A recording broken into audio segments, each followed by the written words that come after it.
So if you are having a problem booting in a Lenovo laptop, then this video is for you.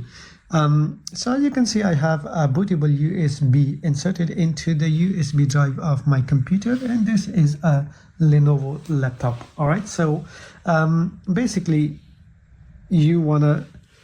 what you need to do is you need to hold on to the FN key and then keep pressing the F12.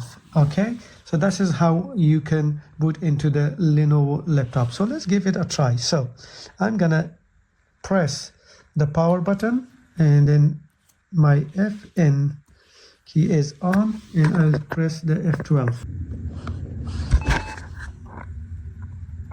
So here, as you can see, I am into the boot menu now. From here, you can choose the different types of boot devices that you have. Either your Windows Boot Manager, which you already have, and then USB. I have a USB SanDisk third generation, so I want to boot from this one. So I will select that, and then I'll hit enter. And here it is, it's booting from the USB. Okay, thank you. And then in here, as you can see, this here it is. So here we can actually install from this USB now. Okay, thank you.